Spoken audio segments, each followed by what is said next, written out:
नमस्कार, मी ऋषिकरत. सामाजिक न्याय व विशेष सहाय्य विभागामार्फत राबवण्यात येणाऱ्या काही महत्त्वपूर्ण योजना, त्यातीलच काही योजनांना आता त्यांचा पगार 1,500 वरून 2,500 केलं जाणार आहे.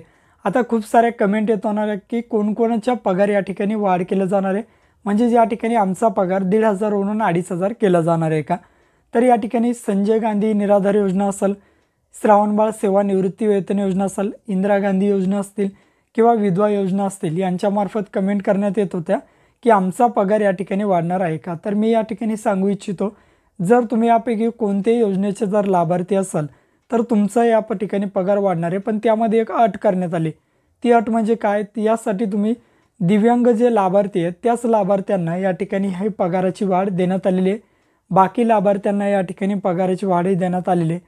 म्हणजे जर तुम्ही समजा संजय गांधी निराधार योजनेचे लाभार्थी असाल आणि जर तुम्ही दिव्यांग असाल तर तुमचा पगार हा 1,500 वरून 2,500 केला जाईल. म्हणजेच काय? तर या ठिकाणी 1,000 रुपयाची वाढ या ठिकाणी केली असे सामाजिक न्याय व विशेष सहाय्य विभागाचे जे मंत्री आहेत त्यांनी सांगितले की यांचा पगार आता जर तुम्ही दिव्यांग असाल तर तुमचा पगार 1,500 वरून 2,500 केला जाणार आहे. आता दुसरी महत्त्वाची बाब म्हणजे हा पगार तुम्हाला केव्हा सुरू होईल? तर येणाऱ्या पुढचा जो पगार आहे तो तुम्हाला 1,500 वरून 2,500 येईल. त्यासाठी फक्त तुम्ही दिव्यांग लाभार्थी असाल त्यांच्यासाठीच या ठिकाणी हा पगाराची वाढ केली जाईल.